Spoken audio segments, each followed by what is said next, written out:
Welcome to Breaking the Chain, brought to you by Impel Talent. I'm Nathaniel Chapman. And I'm Terentia Browne.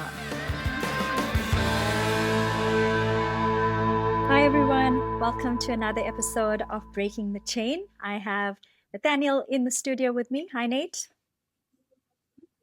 Hello, everybody. So today we were thinking about what topic can we discuss, and as we always do, the topics come from what have we been experiencing over the last few weeks, and so something that came to mind to me actually in this last couple of days when I was thinking about the topic was the topic of building high performing teams, and so the episode we're going to take you through today is what are the ABCs of building high performing teams? Because the last couple of weeks we've been doing a module with one of our clients on this actual topic.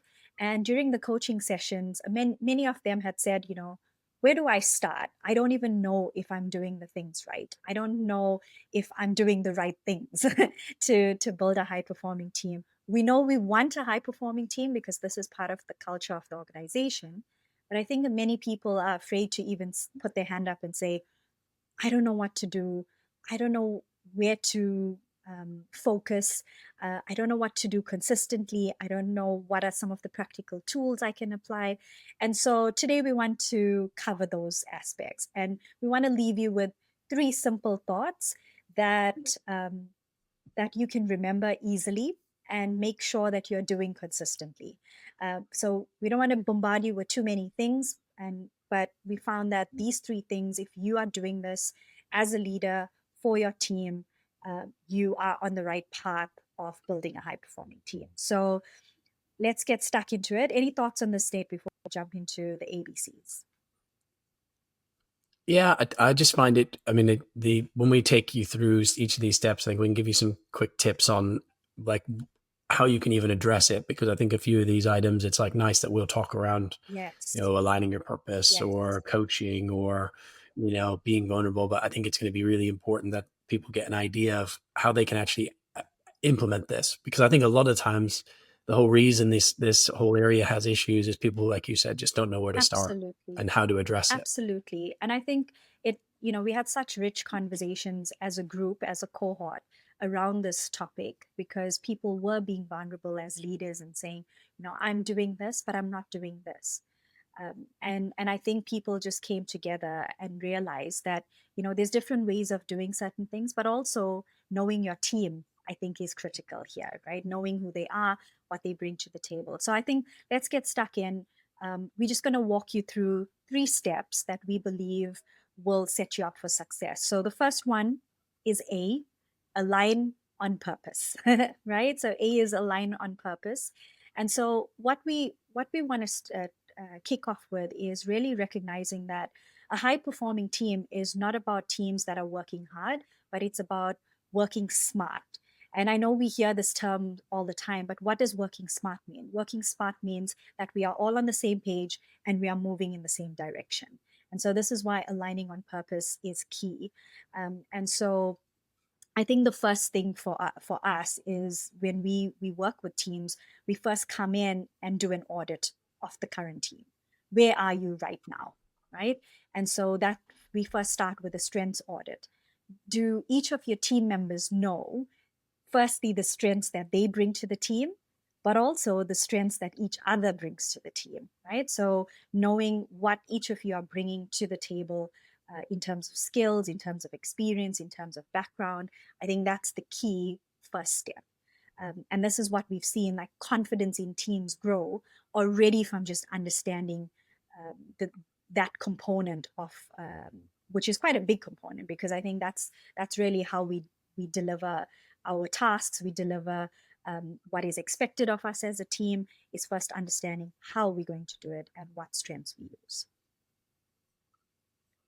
Yeah, and I think aligning on why people, like your why, your purpose, and I know we've seen it through Simon Sinek, and there's some incredible resources as to the power of understanding a business and why. But I always love using the example of like where sports teams and are able to align a lot more on purpose and mission and vision a lot easier, because you get into things because you love what you do, right? So when you come in on a line on a purpose, or when I've played competitive rugby, everyone's there because of how much they enjoy the sport and the Yeah. game and the community and the Yeah. camaraderie. So we're already aligned on why people are actually in the room and why they're Yeah. contributing to a game that is pretty Yeah. brutal, right? Otherwise, people, if you didn't love the game, you wouldn't go and get beaten up every weekend. Exactly. But I've found it so much more difficult to translate that into corporate environments because in reality, sometimes businesses haven't all been hired towards their purpose. Some people are not doing what they are most passionate about, right? Yeah. But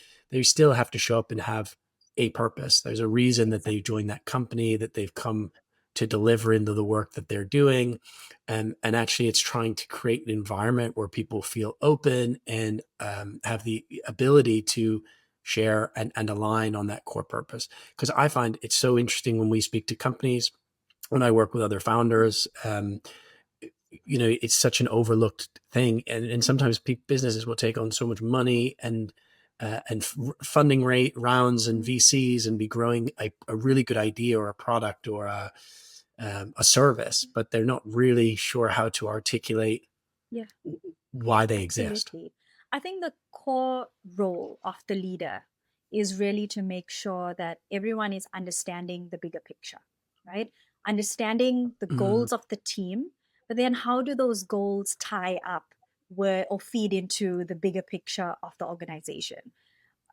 What are you doing as a team from a micro level that feeds into the macro level? I think without understanding that bigger picture, people struggle to understand the value they bring, right, and how valuable they are, love right? that. So I think that the yeah. Well, it works for teams though too, doesn't it, T? Like, I think you just nailed something that I think sometimes people think purpose is like, oh, the organization's purpose Yeah. and the why of the organization, but this can be broken down team by team and Absolutely. function by It function. needs to And you be. can, and if you're a leader listening Yeah. to this, yeah, if you're a leader listening to this now, you can absolutely be fostering this kind of environment. Even if your organization isn't doing it, you have the power to drive this conversation within your own Agreed. teams.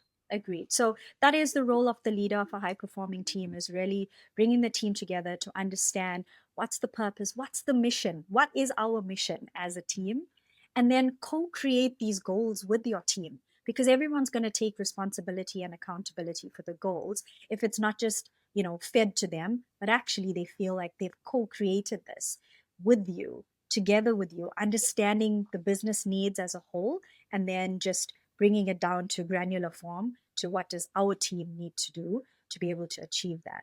So I think that's the first step, is really understanding the strengths that your team brings, and then being able to understand that bigger vision, mission, and the goals that the team needs to do. But I think a good exercise, a practical exercise, we always like to talk about the practical, one that we share with all the people that we coach is doing just a reflection, a team reflection, right? And so there's three things that you can do in this team reflection.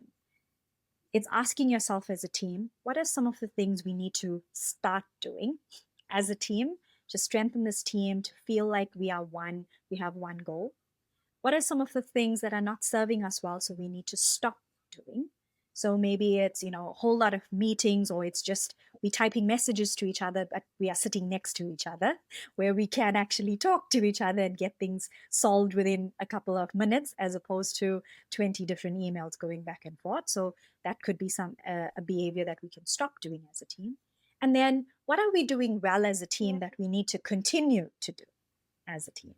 So it's the start, stop, continue exercise, where it's a reflection that you could do every quarter.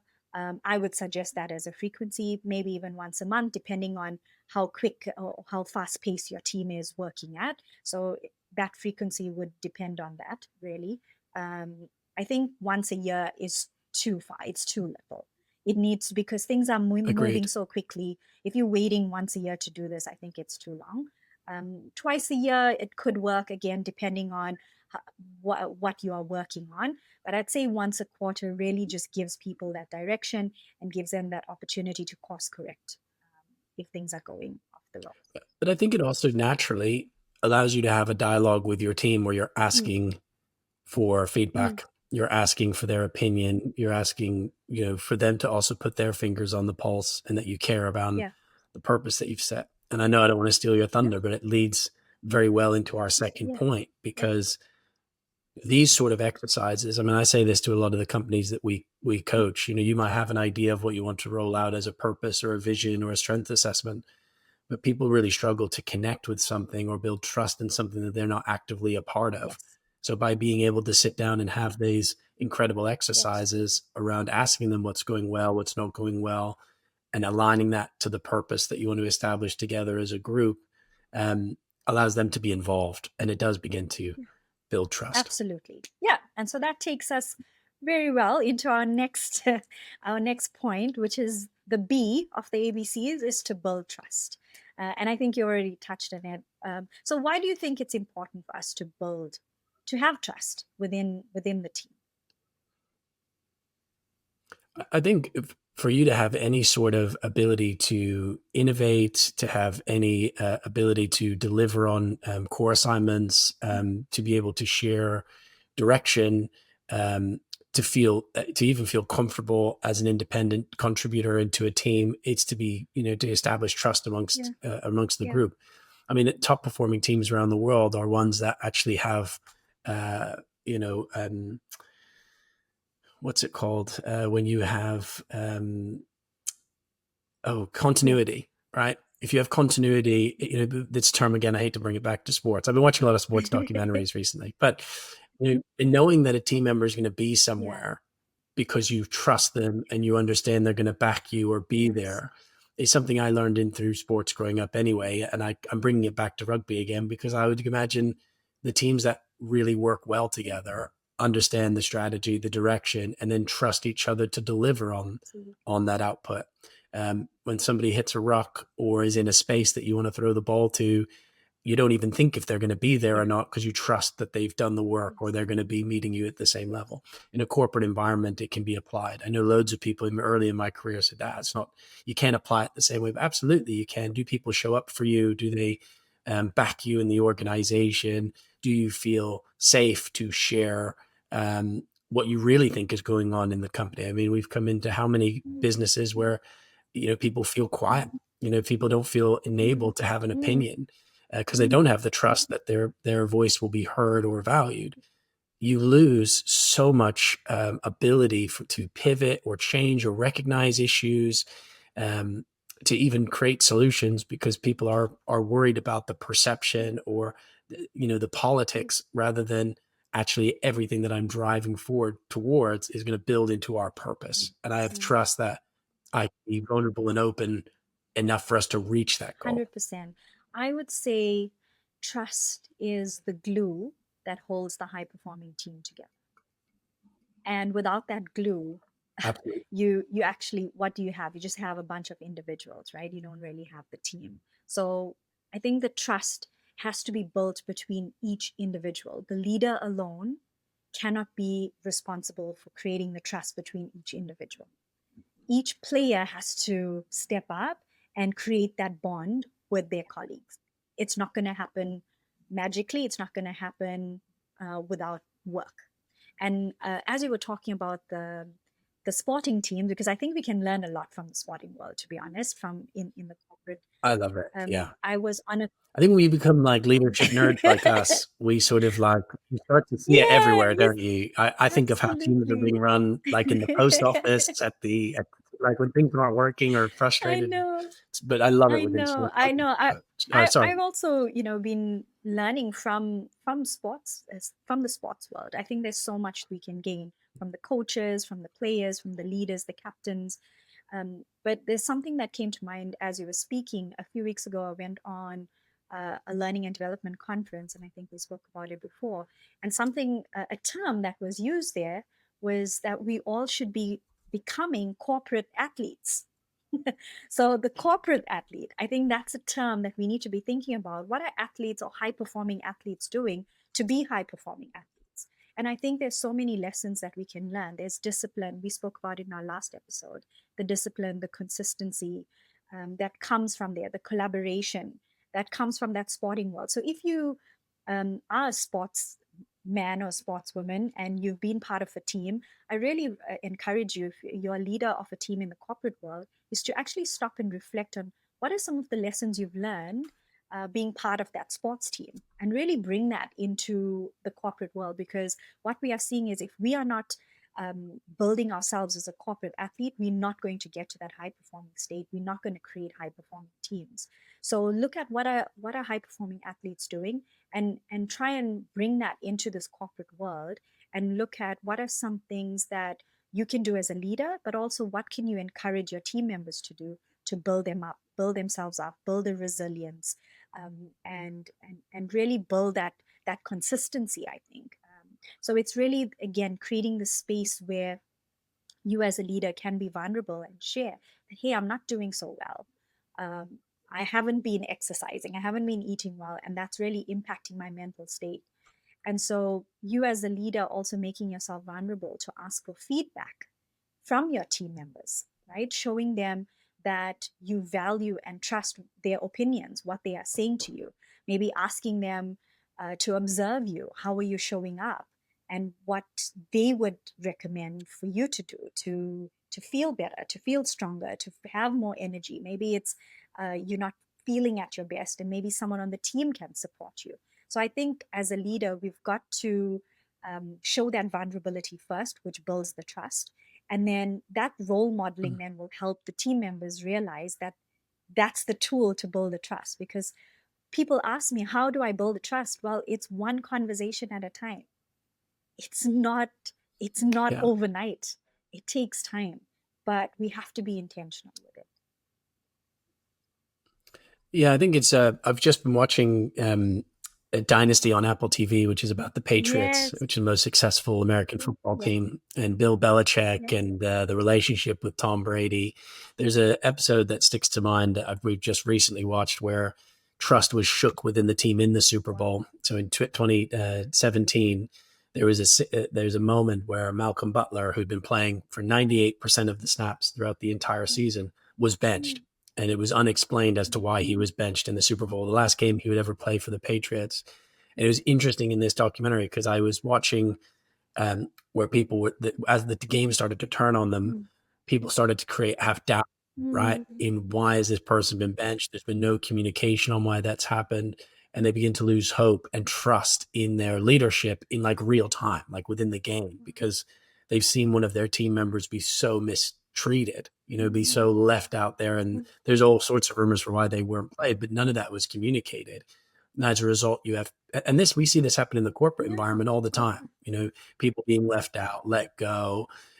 You can spend all this time being vulnerable and have trust, but trust is fickle. It can be lost in a moment's notice. You make one bad decision, which is why I know me and you always talk about over communication and mm, vulnerability, because a mm, lot of the times when I find that there is a decision that eats away at somebody, and all this stuff impacts mm, performance, right? mm, Anytime someone worries about a decision that's been made or how their colleagues have been treated, or mm, all of that is downtime in your mm, business.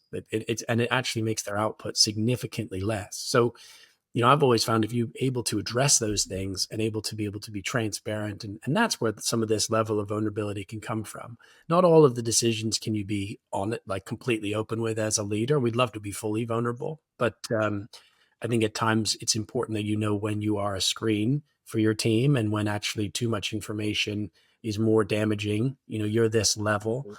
Um, but I thought that, that episode and hearing how the players talk about it, even to this Mm, day, we're talking like almost 10 years later, and we're interviewed for this documentary, the impact it had on mm, them, they think, from not winning the Super yeah, Bowl. And it's funny, you build up these, as a leader, your day is made up of all these different micro decisions. As you become more and more senior, those decisions become less, but they become more impactful. And realistically, your trust is built from from people believing that you have can do it, yeah, right? The results will come from the decisions that you make. Um, but also people build trust through community and through um, how they see you treat others and the relationships you have with people. And even when we've talked about people leaving the organization or people being exited, um, treating people with compassion and support is a very small thing to do for a better outcome longer mm, term for the rest of your mm, team. So I think taking a big wider view of building trust, it is in every decision that you make, but there is a level of also being able to communicate why you've made those decisions, what the impact of those decisions are, and trying to involve the team as much as you can do, especially for stuff that is quite senior. Because most of the time, it's because people are unaware of the data behind the decision or the reason. And human minds are Yes. awful, right? We come up with, I say to my team in sales, right? Like, there's always an assumption for why a client's not accepted a meeting or they haven't read their email. And as soon as the human brain is left for like 15 seconds to think about it on its own, it's like, oh, they probably hate me now, and the site's closed down. There's a hiring freeze, and you're like, slow down, right? There's a lot of assumptions. You need to go speak to them. You need to go Yes. have that conversation. Yes. And as a individual team member, you have the power to do that as well. Approaching people to be vulnerable and understand decisions, as you were saying, T. Yes. And as a leader, a good leader, I think you should anticipate how people will feel, have empathy for decisions you do make, and try and address them as early as possible. Absolutely. Love that. That's a great summary. And I think, if you are being intentional around building trust, because people say, I don't have time. When you are not delivering what you need to, you will make the time. You will make the time. Would it, and it's interesting to see the difference between Mm, cultures. And again, I was picking this bit up from the documentary, and we've talked about mm, this because I think we have a very a view for how we want to embrace trust. But mm. obviously, it doesn't sometimes. You can't maybe be as vulnerable in military Yeah. type situations, or and that's why I do say that trust comes to what the end. Like, if people believe that the way you're running things fits within the system, and we talk about this from a hiring perspective, and I don't want to get too off topic for this Mm, episode, but once you understand your purpose, once you've established trust, then you can be able to understand who actually will be trustworthy within your organization and who will deliver towards your purpose. And everybody has a different view as to what that environment should look like. And people sometimes from stronger military backgrounds, it might be much more regimented and strict. And it was interesting watching again on the Dynasty program. The relationship the players had with Bill Belichick was very not transactional but tough. Like, he's a really tough person on his players, which wouldn't resonate with a lot of mm, mm, people. And he would mm, do that to his top performers, mm. like always pointing out their mistakes, their issues, almost relatively negative in some cases. But if people trust that it's going to get the best out of them, and they've agreed and they have trust in what the desired outcome will Yes. be, then sometimes those systems can work. It takes people to the Super Bowl 6 times. So Absolutely. I think it brings us really well to our third point, which is the C, which in the ABC is coach continuously. Right? So every opportunity for a leader to give feedback, positive and constructive, helps that player, helps that team player, right? Which is what you were saying. Sometimes it feels a bit harsh, but it's coming from a good place. When the trust exists, people know it's coming from a good place. That you as a leader want that individual to be better than they were yesterday. So it's if the trust is not there and you get that constructive feedback, mm, it's like a knife sometimes through the heart, I know. But if the trust is there, I think then people understand that the leader's intention to give me this feedback is because they want to see me grow, they want to see me develop, and they want to see me better, right? So giving that feedback and specific feedback, I think if you are trying to just give general feedback that's not really landing well, it really doesn't improve someone's performance because they don't know what to improve.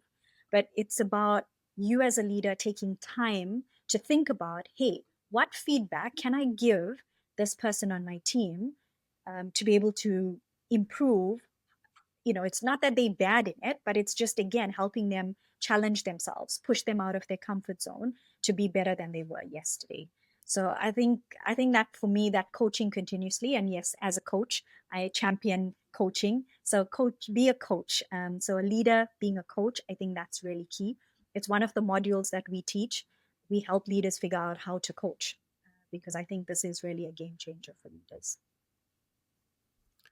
yeah, and I always think it's funny that I used to really hate the, what do they call it? I don't want to say the word, but like crap Oh, sandwich. When yes. people deliver feedback, I always challenge people on this because I Yes. go, um, I think if you've built trust enough, and I always have chats with Mm, the team, or you're aware, T. I don't like that. I've never liked that. mm, I like direct mm, feedback. If you're doing something mm. right, you're doing something wrong, I'd rather address it separately. And Yes. obviously, leaders have different approaches to how they want to deliver feedback Yeah. and how their team will receive Yeah. said feedback. But you were mentioning right there that the trust, the level of someone understanding like what is not questioning my motives, Mm. right? And it is hard. Feedback is very deeply Yes. personal. Absolutely. Inherently you are touching on someone's character, you're touching on someone's performance, you're touching on someone's output, and you're questioning how they're going about things. And I know we've talked about it, but good coaches, and realistically, at times you have to be a manager and you have to be Mm. direct and you have to give uh, necessary tough Yeah. feedback. In other moments, and that is just direct, and it is. But in Mm. coaching, it becomes a lot more asking the right questions, Yes. helping people because I think people want to be treated like adults. Absolutely. We are adults. Yeah. We are absolutely able to do what you know what I mean. And I think when people tell you things or they tell it at you, we're much more resilient Yeah. to seeing it from that perspective. Whereas weirdly, if you're helping someone unpack why something hasn't gone Mm. right, asking the right questions, I tend to find a lot of those one-to-ones and yearly reviews and stuff, people work it out Mm. themselves, and they talk it through. They're not completely ignorant to the fact that performance hasn't gone the way that they want to. But the difference between asking questions and telling someone has a very vastly different Agreed. impact. And I think you've just described very well mentorship versus coaching. So, mentorship is telling what you would do, telling a solution. So, if somebody comes with a particular challenge, you basically tell them, go do this. That's mentoring, that's giving them the answers, right? Coaching is a really powerful tool because you ask them questions, you ask them to critically think about a potential solution. You're not giving them the solution, you are saying, go away, think about this, come back with two or three options, that what would you do? And maybe it's a 3+1, three options and one recommendation, right? But you getting them to go away and critically think for themselves, because the next time they're going to think before they come to you. So you're teaching them that skill of thinking. Critical thinking is actually one of the skills listed by the World Economic Forum that we should be developing, right? As individuals, as leaders, that AI, doesn't, it does, but as human beings, we put in our creative spin with that critical thinking. So I think those two things go hand in hand. So getting them to think about solutions, not telling them what to do and how to do it, but asking them, what would you do? And this is where that coaching comes in, right? That's coaching. What would you do? Right? They come with a question. You say, great question. Okay. If you were in my shoes, how would you respond to this? What would you do? So I think that coaching continuously is a key piece of being a leader of a high performing team. 100%. And I do also believe that it's not always something. I mean, obviously there's coaching that you can do as a manager, but there's also the ability for you to get outside unbiased coaching. And I think a big reason why the drive for our services has increased over the last 5 years is people being it's because trust in organizations doesn't exist. Let's lay it on the table. Mm. Unfortunately, you can be an incredible leader and Mm. manager, and there are Mm. still question marks because of decisions being made by the organization, especially those that are driven by shareholder value. There is a misconception as to how vulnerable and how much can I trust this person. And I know you've been in that situation, Mm. T, so you're probably Mm. much more knowledgeable than me. But many times people have made assumptions and thoughts because they don't trust in what's being told to them directly. And having an outside coach gives you the ability to get an unbiased opinion that can help you reflect Yeah, better. and this is why it's so important for us that every leader that goes through our hands learns the skill of being able to build trust and being able to coach their team members. Because even if it's not being done for you, you can choose to do things differently for your team. And that's what we always say to our leaders, right? So not playing the victim, but this is not how it's done for me. Well, you can do better. If you know better, you do better. That's what I always say. And I think this coaching and giving feedback should not always be reserved for the performance reviews. It should be, this is why we're saying coach Great. continuously. It should be done on a continuous basis. Because if you just, make a list and rack up all these things and then just, hit someone, it hits someone like a ton of bricks, right? If they're hearing like 5, 6, 10 things all at once, it's too much for the brain to comprehend, and it's too much for them to be able to do something about it. But as they hear it, if it's one at a time, they they find it more manageable, right? It's in these smaller bites that they can digest, chew on it, reflect on it, and actually make an improvement. So make sure you're doing this in like small bites. And I think also the key here is not only coming with that constructive feedback, but you're also celebrating progress along the way. So giving feedback as you go and saying, come, wow, that was amazing. That was good. I can see you growing. I can see you are better than last week to this week, right? You came this week with a solution. Last week you didn't. Amazing. We can already see the growth. And I think I think I read this somewhere, but it said growth is a journey and your encouragement fuels it. Growth is a journey and your Oh, I love that. encouragement fuels it, which I think is such a great picture for a leader to see how, sometimes you may not realize how valuable your encouragement is to that person, that they may have been feeling that they are failure, they haven't succeeded in anything, and just that small piece of encouragement can just pick them up and get them excited and inspired and motivated to keep going, really. I love that. I think being able to really like hone in on those things is what makes like is the ingredients of real leadership, true leadership. And I just I'm shocked at the amount of people that I get it. Business gets busy. The first thing that gets cut is spending more one-to-one time with your Mm, teams, especially in yeah. smaller Mhm. organizations where you're wearing a lot of Yeah. hats. You might we've certainly felt it in our business where like we get in a mode of it's heavy delivery and we've got to prioritize stuff that is business critical.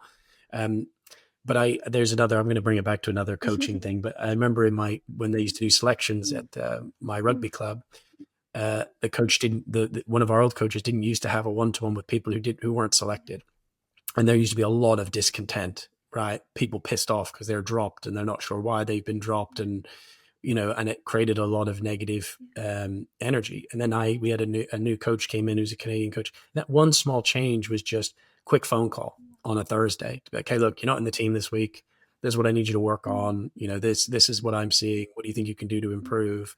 mm, And that, we had a very big winning season that year. So I know it's time intensive and I know it means checking in more often with your team, but collectively it's a more powerful unit than what you can do individually on your own, which you may be using to replace that time, which I know in a lot of the highly technical teams we work with, oh, I've got to focus on this. This is more my priority.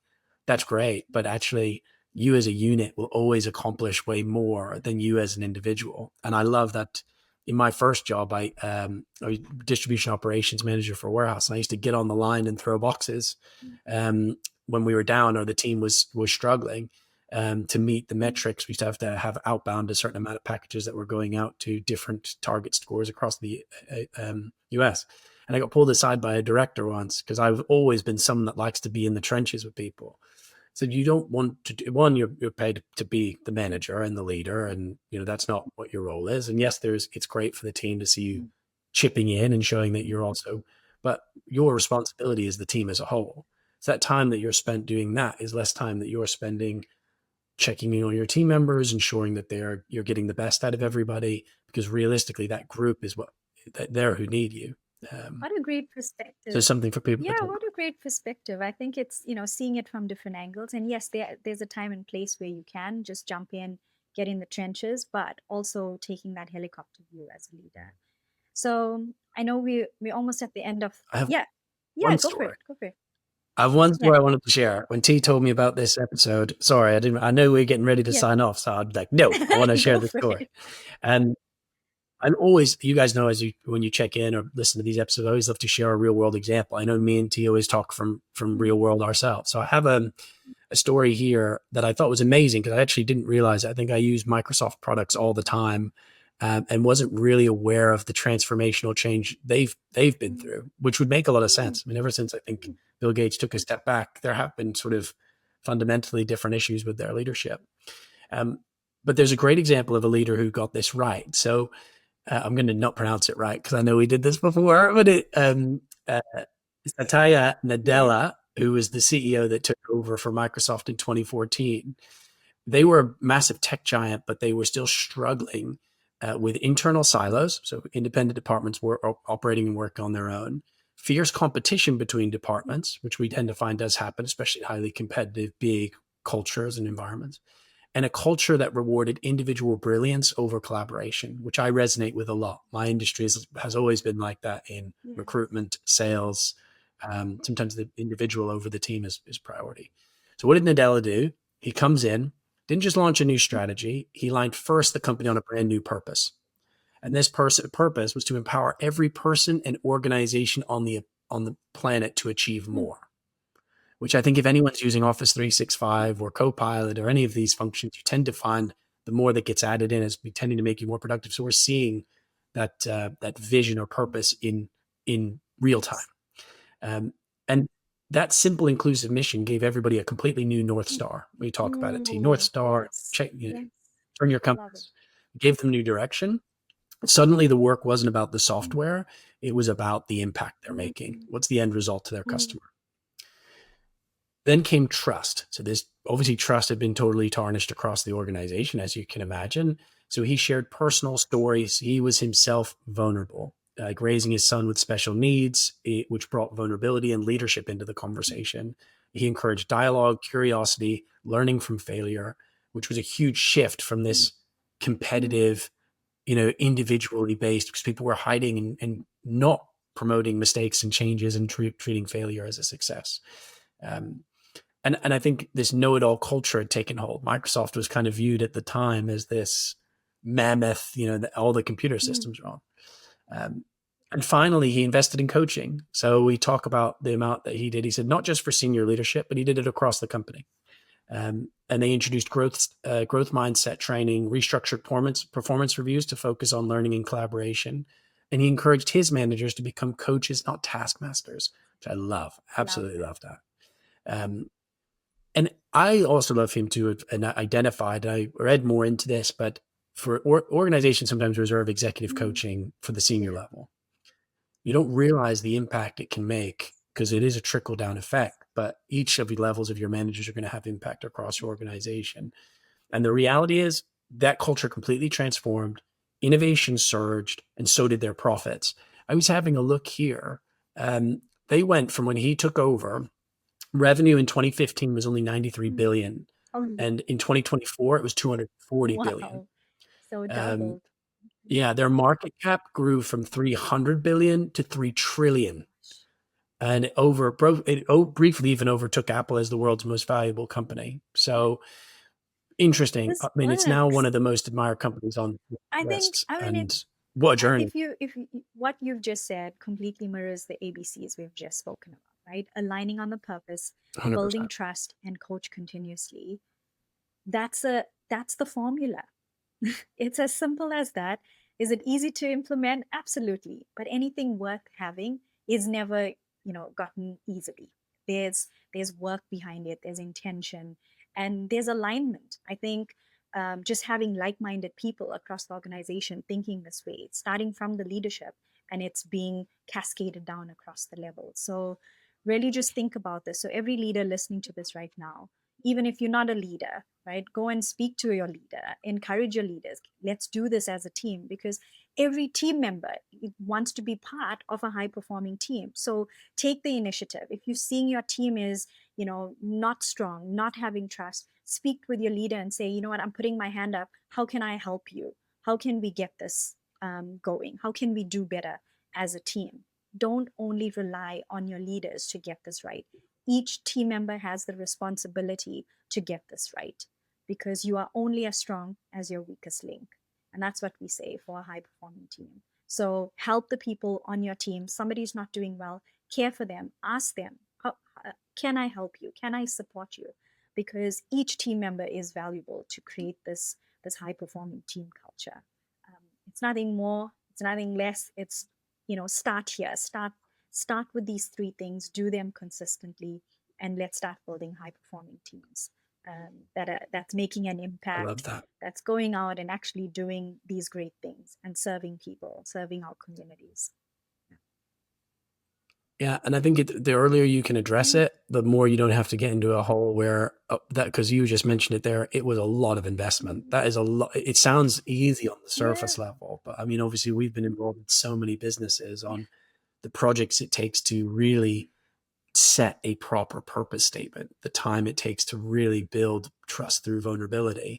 And finally, how do you actually drive a lot of this? Is through coaching and listening and outside support. Yes. So I've really enjoyed today's episode, T. I think this was a terrific topic from yourself, and I've thoroughly enjoyed us Great. opening this up. Love that. And thank you everyone for listening. As always, if you have any specific questions, please feel free to email us on info@impeltalent.com. Always here to answer your questions, and maybe even topics for our upcoming episodes. Please feel free to send us some of those things via email. We're looking forward to hearing from you. So thank you again for listening, and we will see you in the next episode. Hey, thanks for listening. And don't forget to subscribe. You can listen to us on Spotify, Stitcher, Apple Podcast, TuneIn, or even on our website at www.breakingthechain.online.